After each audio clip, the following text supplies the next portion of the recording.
Hello, you guys. Welcome back to another beautiful episode of Pageants and Prosecco. This one is going to be a shorter episode today because we officially have, oh, it didn't pop up like I wanted to. We have a selection committee, you guys. And I don't know what you think, but I do think that this is I think this is a good panel of committee members. Is that what we're calling them today? A committee member. I think we have a good number of people a nice diverse panel of judges for this year's competition. So let's just dive right in, shall we? I'm not sipping on anything in particular today because I'm almost out. I am almost out of it, and I wanted to save it for when I watch Real Housewives of Potomac here in a little bit because I can't watch it live because of internet. I mean, whatever. I don't have live capability, so I gotta wait for the next day to watch it on the replay. Nonetheless, I'll get my wine together for that situation. Okay. So we have a selection committee. Let's just start off with some people I know and some people I don't know. But as we know, the Miss Universe pageant is this Saturday. It's going to be on Roku. And I actually got to see what time it's going to air for me. I'm going to look it up real fast. Miss Universe Saturday Roku times. I don't know. So it is airing at 8 p.m. Eastern Standard Time, which is 7 o'clock my time here in the Central Daylight Zone. So 7 p.m. on Saturday, which is like the worst time. There you go. The worst time for me personally, because 7 o'clock on Saturday, do you want to know the last thing that I want to do is sit and watch TV?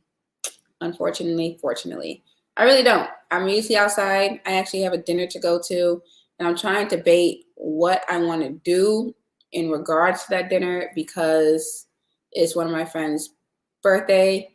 Hopefully she's not watching, but there's a surprise party happening, a surprise dinner happening for her, I think at 6 o'clock. I gotta confirm the time. So I'm trying to debate if I want to sit and watch the pageant live or if I want to do like I did for Miss Universe and watch the repeat. But I just know I probably need to sit and watch it live so I can come and talk to you guys immediately afterwards about the winner. I don't want to delay it. And the last time I delayed watching the Miss Universe pageant, it took me 2 days, like 2 to 3 days before that pageant actually aired on VIP Pageantry, was it? Yeah, so I don't want to wait and hide from the internet again like I did this last one, so I might just watch it live. Okay, but let's go ahead. 8 p.m. on Saturday, set your timers. Let's talk about the the selection committee.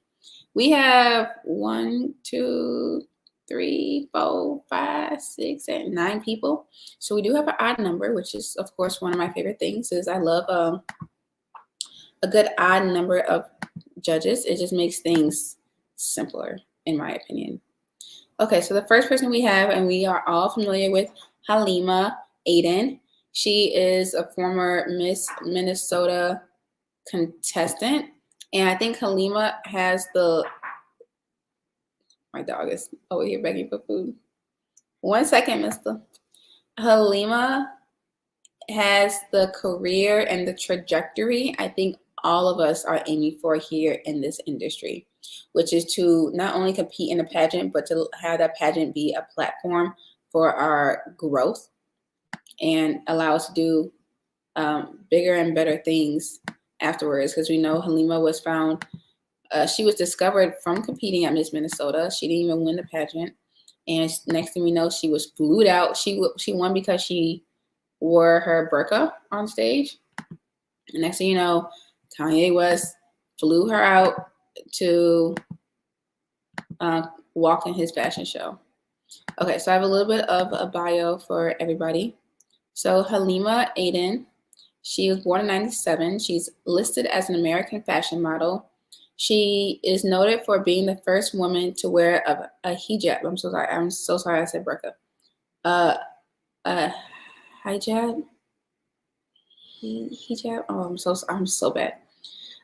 For Miss Minnesota USA. And she became a semifinalist, which means she made top 15. Following her participation in the pageant, she received national attention and was signed to IMG Models. And she was also the first model to wear a hijab and a bikini in Sports Illustrated swimsuit issue. And in 2021, she was named one of BBC's 100 Women. She was born at a refugee camp in Kenya. She is Somali, and she moved to the United States at 6, and she went to Minnesota. And I know Minnesota has a huge population of refugees, specifically of Somali descent up there. Let me see. So she started her recognition in 2016 after competing for Miss Minnesota. And some analysts, I don't know if that means us, saw this as a move towards diversification in the modeling industry. She had a 3-year contract with IMG Models, and in 2017, she made her debut at New York Fashion Week for Yeezy Season 5, and later she served as a judge for Miss USA in 2017, which I do remember, but I didn't remember because I just read it just now, that she was a judge for Miss USA the year after, which is just a fabulous turn of events, right? Competing 1 year for a state and then judging the national competition next year. Beautiful. Okay, so she's walked for so many designers: Alberta Ferretti. She worked in Milan Fashion Week, London Modest Fashion. She worked for American Eagle, British Glamour, CR Fashion Book, Vogue. She was on Vogue Arabia, Allure, and she is a UNICEF ambassador. So we have Halima, which is more than qualified to judge this competition. Next, we have Carson Kressley. And you guys know Carson because he's a media personality. He's been around forever. Born in 1969. His birthday was actually November 11th. So happy birthday, Carson. And we know him from the Bravo series Queer Eye for the Straight Guy. That started in 2003. And he's also been on the TV show How to Look Good Naked, and then owns Carson Nation. And he was a contestant on season 13 of Dance with the Stars. He was a judge for RuPaul's Drag Race. Let me see what else we know about Carson. I feel like I just know this man just from being all over. So apparently he worked as an independent stylist, and then he worked for Ralph Lauren from 94 to 2002, so 8 years, working in menswear and corporate advertising. In 2003, he gained exposure at the Fashion Savants on Queer Eye when the show debuted on Bravo. He was on Good Morning America, E! He's critiqued fashions on the red carpet at the Oscars and Golden Globe. He was a judge for Miss Universe in 2005 when it was in Thailand. And in 2006, he returned to the Miss Universe pageant as a commentator and was a commentator for the 2006 Miss USA pageant, which we know how that went. Not the pageant. Let me see. He was in 2007. He was on Lifetime show How to Look Good Naked. The US version of How to Look Good Naked. Let me see. He's been just everywhere, just everywhere. I don't really even know exactly where I even know Carson, but maybe from the pageant world. Let me see. That's pretty much it. He commentated in May 2018 at Miss USA 2018. He was there again at Miss Universe 2018. In December 2021, Kressley, along with the reigning Miss Universe, which was Andrea Meza from Mexico, hosted the Miss Universe 2021 preliminary competition, and he served as commentator for the finals along with Miss USA 2019, Chesley Christ. So obviously, Carson Kressley is more than qualified to be a judge. I'm glad to see that he actually is a judge this year as opposed to commentating. Give us more. I know that he's going to be good. This person I was not familiar with, so do not come for me in the comment section, but Mario Bautista, and apparently he is fabulous. And he said social media changed his life. So this guy, I am assuming, and I did not read this at the time just yet, that he's a social media superstar. And we also have another social media superstar here in a second I'll tell you about. So Mario says that social media changed his life. With more, and he has more than 3 million followers on social media with Instagram and I guess just combined. Oh, Facebook, Instagram, and the Twitter streets. As of this article, and there's no date, 2016, he was 20, so 16, 17, 18, 19, 21, 23. He's 27 years old right now. When he was 20 at the time, I didn't look at the date of this article. I just clicked the first one because I guess there's also a fighter that has the same name that does MMA. And I wanted to make sure I had the right person because this man doesn't look like an MMA fighter. But anyway, he mentioned how social media changed his life. He was all over Billboard's Social 50. He was charting alongside Rihanna, Taylor Swift, Selena Gomez. He's been in top 10 of the chart that ranks the most popular artists on Facebook, Twitter, IG, YouTube, Wikipedia, Tumblr, and Vine. Rest in peace to Vine. And he's from Mexico City. He became popular because of a combination of many things that this Billboard article says. His charming looks, his witty videos, to his call to action campaigns on Twitter, and super sweet messages to his fan. And of course, he is a singer. He's busy releasing perfumes and albums and gaining more followers by the minute. And then he just kind of talked to Billboard in this article, and they call him the it boy at the time. And they asked the question, when you say social media changed your life, what do you mean by that?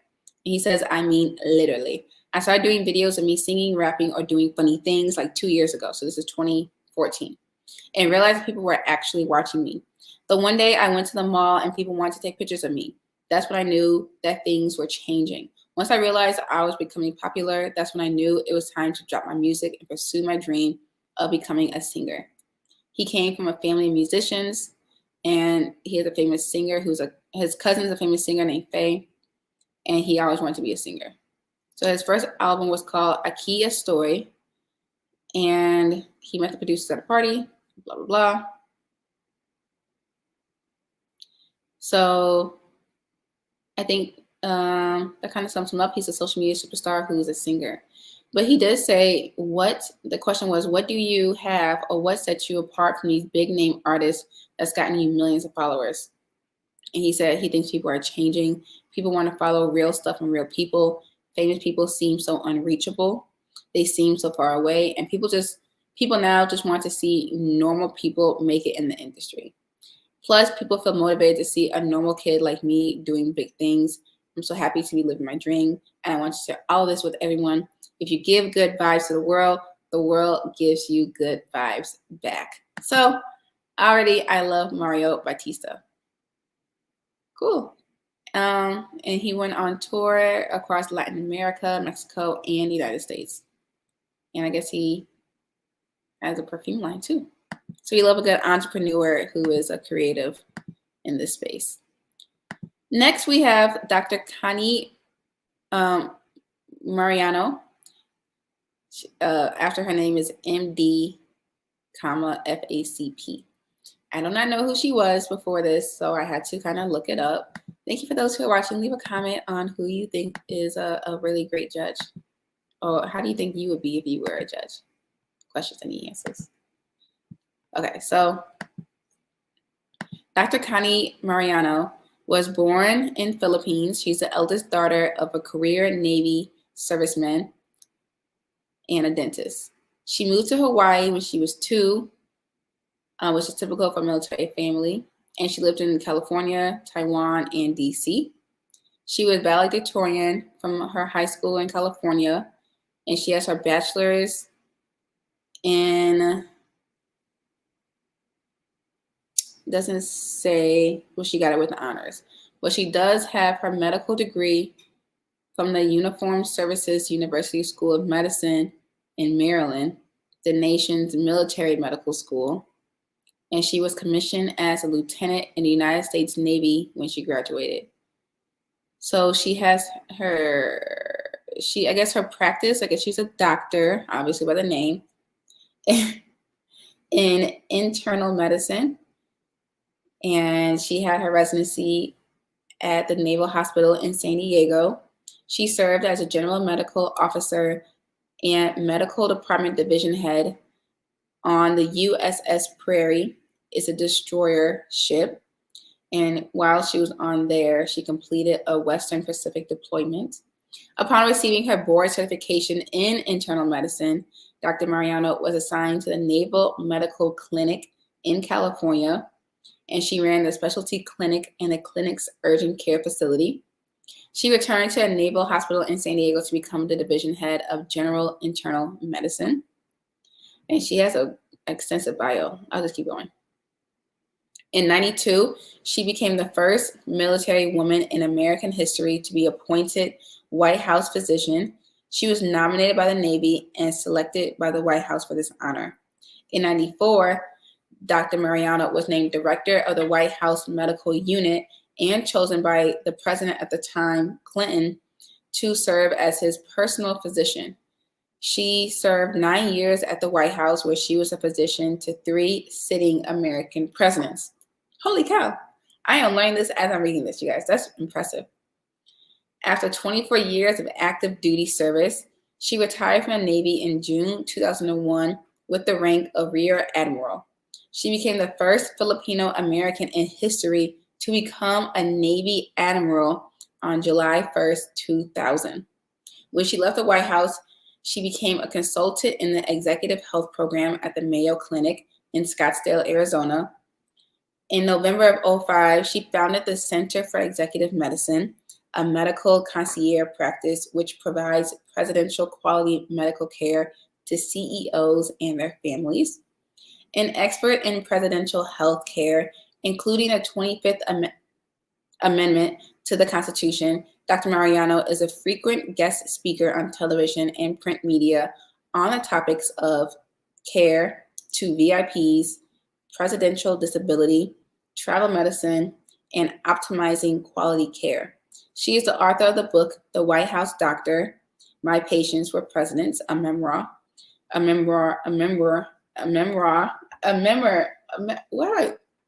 a book published in 2010. And she's the former radio talk show host of House Calls on the Voice America Network. So we have someone who is super duper accomplished, has a beautiful resume, and is a doctor of internal medicine. So for me, what I think she is going to look for, and I should have mentioned this with the other people too, I think she's going to look for intelligence. And she's going to be able to spot the person out in their interviews who is fluffing around with their words and not really kind of saying an answer. I think that she's going to give us a smart title holder. And it's really going back real fast. I think Mario is going to look for someone who provides that entertainment value and that showmanship on stage. When it comes to Carson, I think he's going to look for a style and overall beauty and overall styling. And with Halima, I think she's going to make sure someone has a great walk. So we have an overall package so far just from these 4 mentioned. And we also have someone else who is super duper intelligent, Sweeta Patel, which I hope I'm pronouncing her name right. I couldn't really find too much on her, but what I did find was she is the VP of Growth Marketing and Merchandising at Roku, and she works for the Roku channel.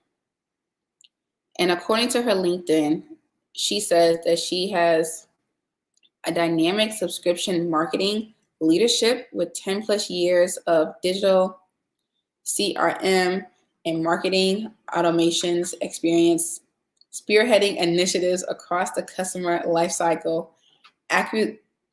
acquisition, engagement, upsell, retention, and win-back marketing. Builder and collaborator of high-performing results-driven teams with end-to-end focus on strategy, operations, optimization, and analysis.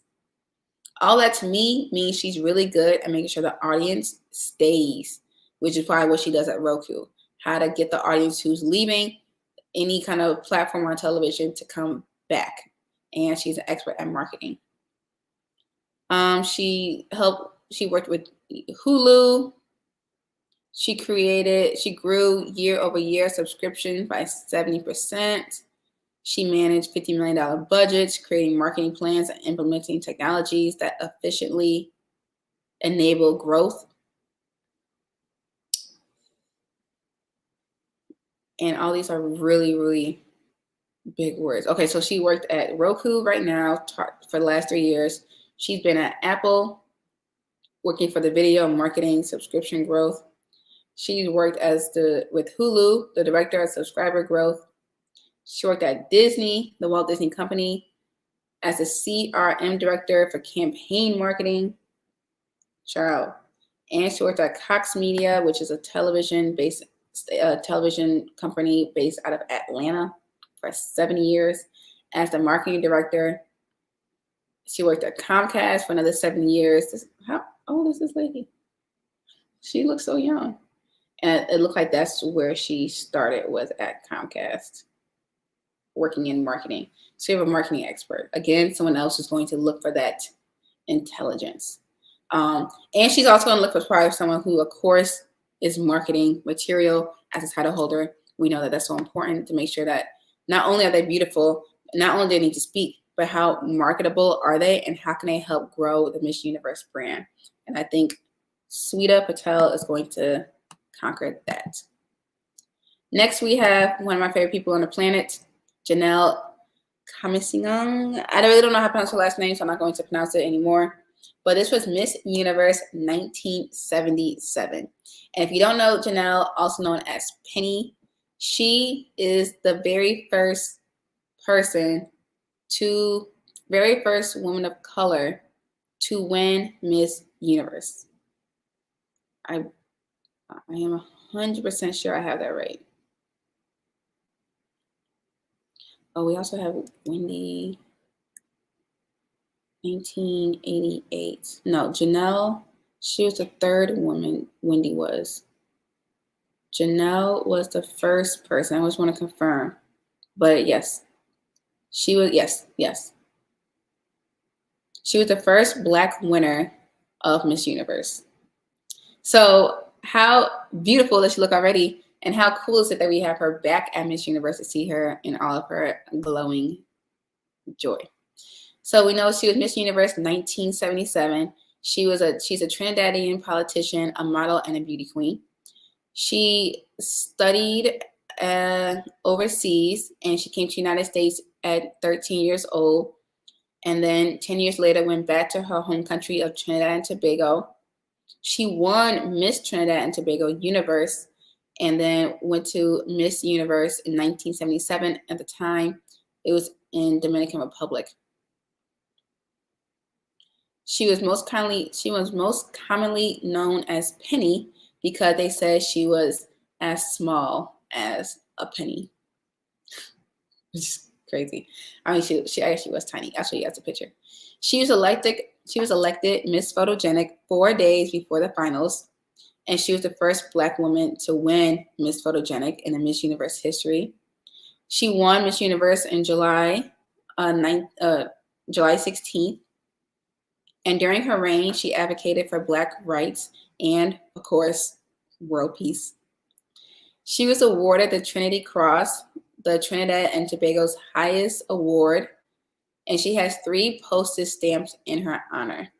In 2017, Queen Street, located in the capital of Port of Spain in Trinidad and Tobago, was renamed after her. She was named chair to the newly formed Tourism Trinidadian Destination Management Company, and she served as vice chair of the Tourism Development Company. She is married, and she is the founder of Bowen Marine.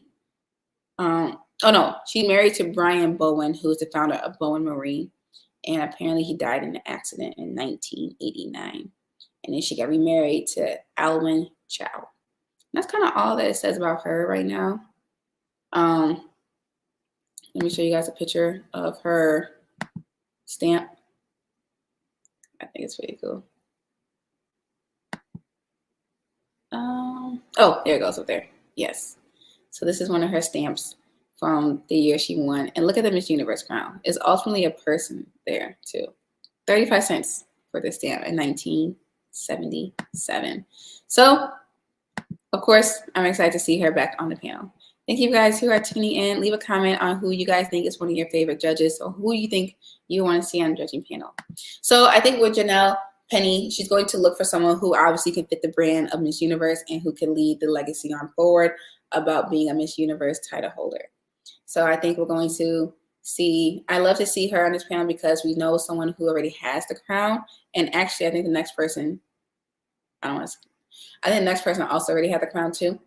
But it's perfect to see someone, Miss Universe, inviting their legacy queens back to be a part of the selection committee.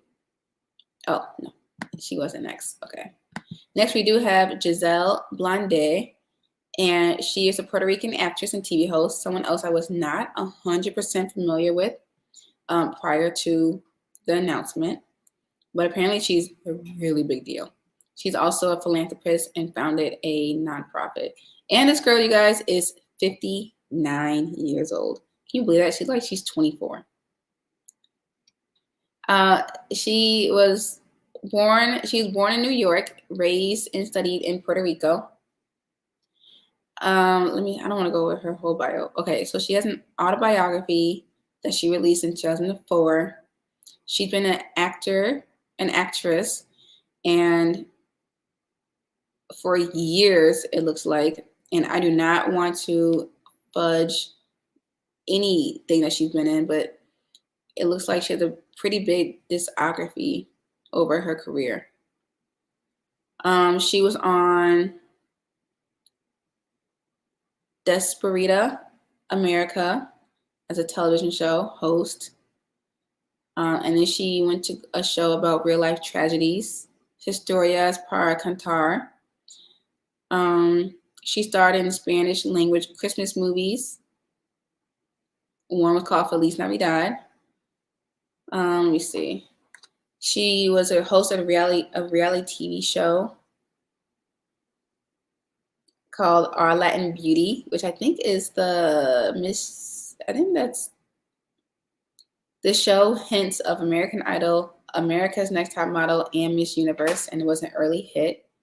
After 13 years away from acting, she started an episode of, I don't know anything about it. She worked in television. She also took part in the Heart Truth Red Dress Collection fashion show for New York Fashion Week, and she wore an Oscar de la Renta dress. Let me see. She produced her own TV show, and she has a jewelry and a beading collection called G by Giselle Blondet through Walmart in Puerto Rico. The business became a success through the island and was projected to reach the United States before fall 2014. She has 2 books called Tango 50 EK, which means I'm 50, so what? Which is a collection of anecdotes aiming to help women transition into the age of 50. Now, I probably should read that book, in like years. I'll check it out. She joined Telemundo and was the host of a TV show, Gran Hermano USA, and it was canceled after a season. And she's back at Univision and has another hosting gig. And she was a judge of another Latin-based beauty and fashion show. So that's just the gist of it. She pretty much is a TV hostess. And I think what she is going to look for the next Miss Universe is someone who can speak and someone who has no fear on stage and someone who has that spunk and personality that is going to keep our attention. Perfect. The next few people, we have Denise White, somebody else I was not 100% familiar with, but she is an entrepreneur and she is a crisis manager. And she also dabbled into the pageant world. She represented Oregon at the 1994 Miss USA pageant when it was in South Padre Island in Texas. She won Miss Congeniality, and she also won Miss Congeniality when she was competing for Miss Oregon USA. And she worked as a news reporter in Oregon. Pretty cool. But right now, she is a sports She has a sports management career. She founded EAG Sports Management, and they have clients like, let me see who I would know. Patrick Peterson, who is a football player for the Vikings. Deshaun Jackson, who is another football player, and he played with the Eagles. Jarvis Landry, football player. Jared Allen, he played for Kansas City Chiefs. Tony Gonzalez, a tight end for, can't recall. Vince Young, who's very famous, 6 seasons with the NFL, quarterback for the Tennessee Titans. Terrell Suggs, known as T Sizzle, he played for Baltimore Ravens. Tyrann Mathieu, football player who played for the New Orleans Saints. Austin Rivers, who was a basketball player and he plays for Minnesota. Joe Johnson, another basketball player, very big in college. And UFC fighters like John Bones Jones. And he is a former 2-time UFC lightweight champion. Let me see. There's a biopic about her. Was one out there. In March 2016, it was announced that Fox 2000 acquired the film rights to the Men's Journal profile, the woman who bails out the NFL's bad boys. So I guess the Men's Journal wrote a profile about her, and they are going to turn into a biopic, and the film was titled The Fixer, and was going to star Jennifer Aniston as White. This is a great question to ask. If you guys had a biopic about you, who would you want to play you? I don't know who I would want to play me. If Beyonce is available, let me think about that. I think I would want to play myself. But Jennifer Aniston was going to play her in a biopic. It was super cool. And Aniston was also a part of it as a producer. And there's a television series about White's life called Hail Mary. That's also reportedly in development. And Hail Mary is a football term whenever you are throwing a pass straight into the end zone and you need some points at the end of the game, and you just throw a Hail Mary pass and you hope that your player catches it. But sometimes it's really bad because the other team catches it, and it's just tragic. And somebody, CNN called her in 2021 the NFL's Olivia Pope. And it makes sense too, because some of the people who she had on here, like, who was it, Vince Young, I think he had a little bit of a past. Somebody else, I can't remember. But yeah, she's the NFL's Olivia Pope. So we're looking at someone who's good at public relations here. So we're going to look at someone who is good at she's going to look for someone who is going to be the authentic person and who the organization don't have to worry about doing damage control on. But also probably someone who's very, very smart as well. So looking for intelligence. Overall, we have a very good panel. Okay, let me just go get to the last two people. Okay, so you have Iris. And we all know Iris, so I don't really need to spend too much time on her. She was Miss Universe 2016 from France. She had a beautiful national costume as a, what are those girls called? Let me see if I can find it real fast. A cabaret type of showgirl that people know France as. She looks gorgeous and had a great body. But we know Iris, she's just been a fabulous person all around. And let me see. She was competing for a few times before she won Miss France.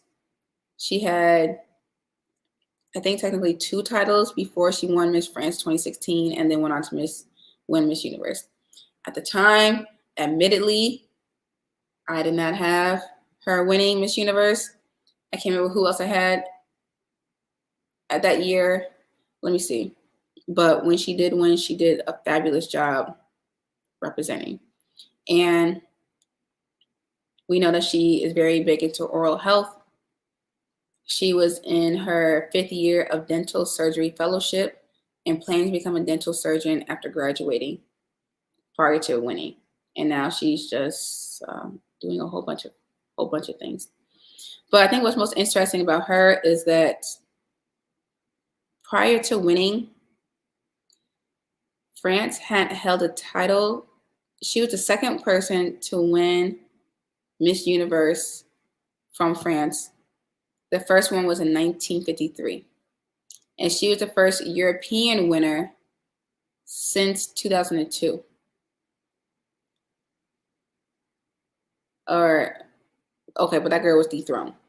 And she was the first European title holder to complete her year as Miss Universe since 1990. During her question and answer period, she was asked by Steve Harvey, given today's worldwide refugee crisis, do countries have an obligation to accept refugees, or do they have the right to close their borders? Great question, given where we are right now. And she said, quote, throughout the world, people can choose to have borders open or closed. In Europe, we have open borders. In France, we want to have the most globalization that we can. We want to have the biggest exchange of people that we can. Maybe someday that will change, but now we have open borders. So let me see who I initially had as my title holder that year.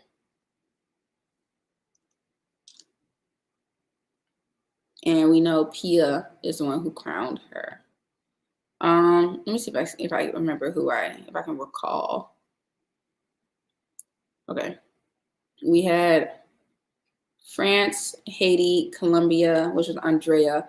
Oh, Andrea was really good. That gold dress with the bottom. Oh, Andrea Tovar. And I think she went on to win something else anyway. We also had Kenya in the top 6. Philippines, Maxine Medina. Thailand was up there. Top 9. We had Canada, which was Sierra at the time. We know Sierra was making waves to be plus size. Oh, of course, we had Deshauna Barber. That was her year. She made top 9. Mexico also there. Top 16, top 13 at the time.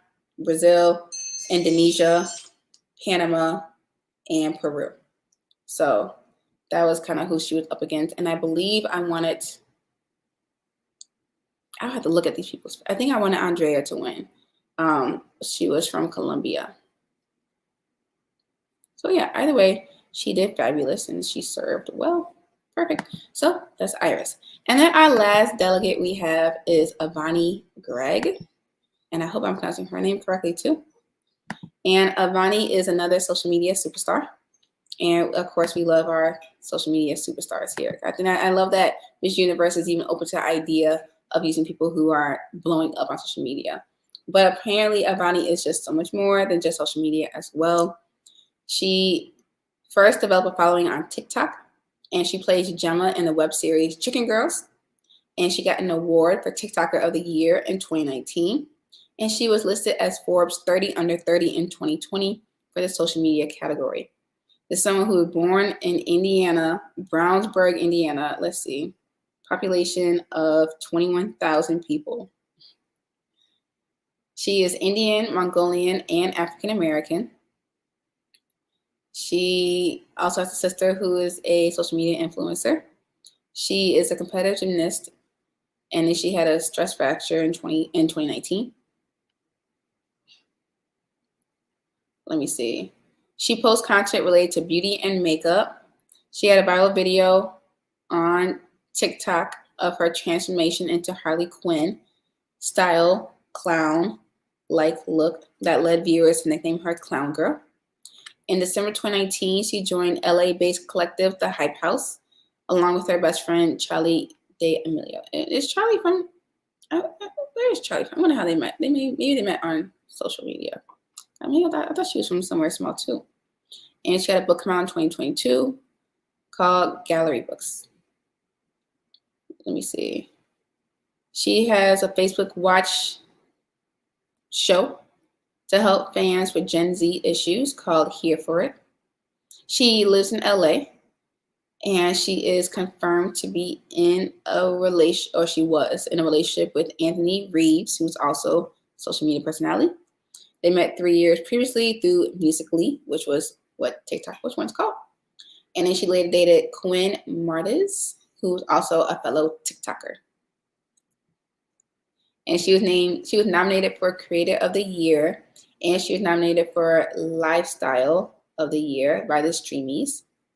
And she won the Shorty Award in 2019 for TikTok. So she's a TikTok star. I'm gonna follow her on TikTok, see what she has going on too, because it's pretty cool. And that look like it's pretty much it. She's another social media star, and she is younger too. She was born in 2002. So I think what she may look for is probably someone who is very big on social media. We love social media over here. And I think she's going to look for someone who is digitally savvy. And I don't think she's necessarily going to know that ahead of time, but I think she's going to look for someone who knows what they're doing when it comes to social media. Perfect. So that's our judging panel, you guys. Sorry it took 40 minutes to go over it, but these are accomplished people. And I saw one of the comments about the selection committee on Facebook was about how this is such a diverse panel, because you have people who are part of the LGBTQ, you have people who are different races, you have people who have different educational levels, people who have different expertise in different areas. We have someone who's into medicine, someone who's into social media, someone who's into fashion, someone who knows about pageantry, a few people who know about pageantry, a few people who's familiar with Miss Universe. So we have a very, very, very, very, very, very, very diverse panel of judges. And I want to know, who are you looking forward to seeing the most at Miss Universe for the selection committee? I'm getting so tongue-tied. I've been talking all day, you guys. You know, I work in television. I be talking all day. So by the time I get to you guys, my tongue is just doing backflips. So the selection committee is announced, you guys. The selection committee is announced. We are getting closer and closer and closer to the Miss Universe pageant happening this weekend. As always, I appreciate you guys for watching. I appreciate you guys for listening and tuning in. Please comment below who you are most excited to see on this selection committee, and which countries should I put on my top 20 prelims list, because I'm about to make that and drop that episode here shortly, because I've seen some people talk about some other countries that I wasn't familiar with. And I'm like, okay, let me look at her. And I see that they're coming through. So I'm pleasantly surprised. But overall, you guys, another great selection panel. And just continue updates following Miss Universe. I'll catch you guys in the next episode. Peace.